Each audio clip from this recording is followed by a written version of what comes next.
רק היה לו את זה לאחת, זה היה משושש. כן, משושש. איש משובח? יש משובח?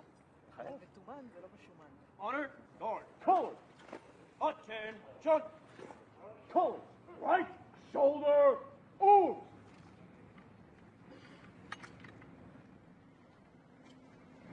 Forward, ready, time.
Present arms.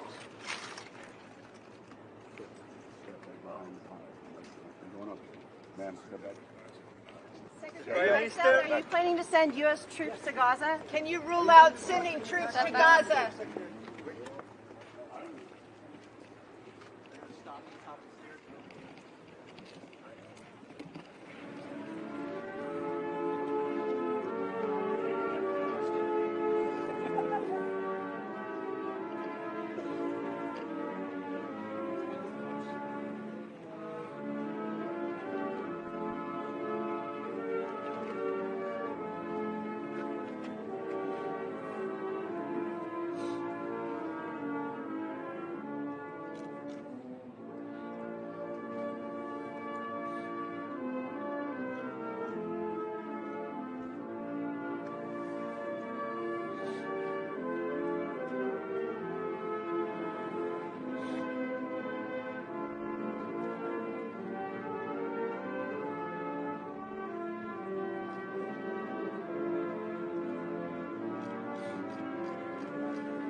Out of Syria.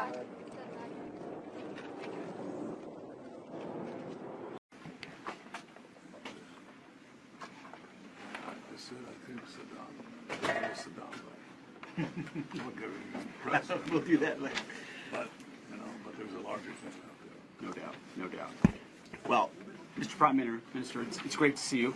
It was a pleasure to see you last night in the White House as well.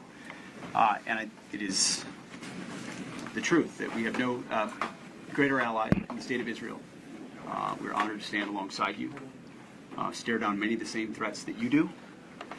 And under President Trump's leadership, just like you, we are totally committed to achieving peace through strength, through standing with Israel on our side, putting America first, and never backing down from anything.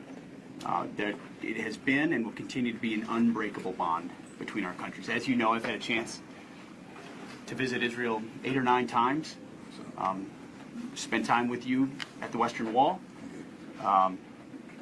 watched the IDF in action, visited terror tunnels, understand the proximity, whether it's the Golan Heights or Hezbollah or the Gaza Strip, the threat that Israeli citizens have been under. And it always struck me the sense of purpose that permeates the state of Israel, living under an existential threat. And I've always had a great deal of respect for the response that country has had.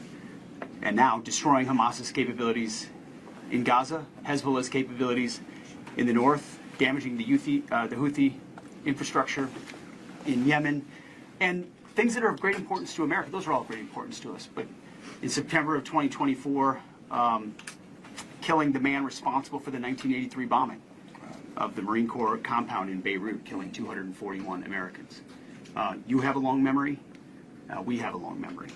And may our relationship continue to endure. We're going to continue to grow our defense industrial base. We've supplied munitions that were previously not supplied, that are useful in eradicating radical enemies, and we are committed to continuing to do so. So I hope you've noticed here at the Defense Department under President Trump, we are laser focused on reviving the warrior ethos, on rebuilding America's military, and reestablishing deterrence, which is something you, Prime Minister, have done in your neighborhood in impressive, aggressive, and important ways. So it's an honor to welcome you to the Pentagon on behalf of the Department of Defense. Thank you for spending the afternoon with us, sir. Well, thank you, Mr. Secretary Pete. You've been a great and stalwart friend of Israel.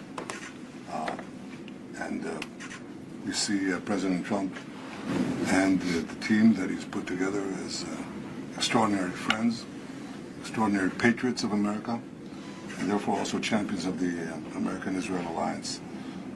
I truly believe Israel obviously has no greater friend than the United States, and I think the United States has no better friend than Israel.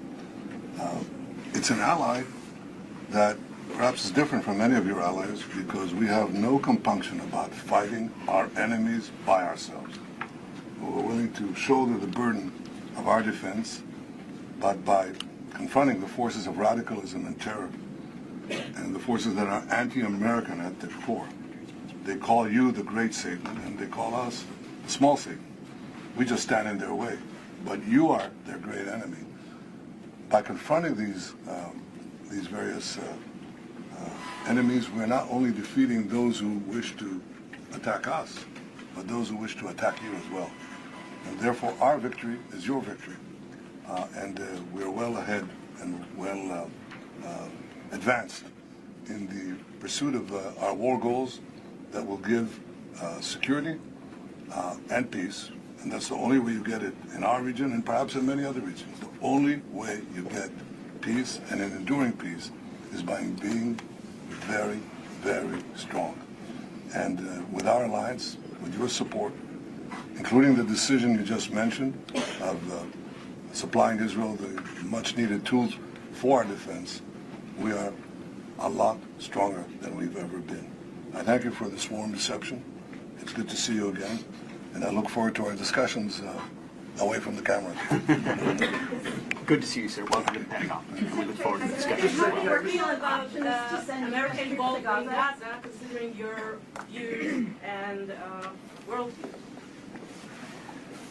I would just say to the question of Gaza, the definition of insanity is attempting to do the same thing over and over and over again. And as the President and Prime Minister pointed out last night, The President is willing to think outside the box, look for new and unique dynamic ways to solve problems that have felt like they're intractable.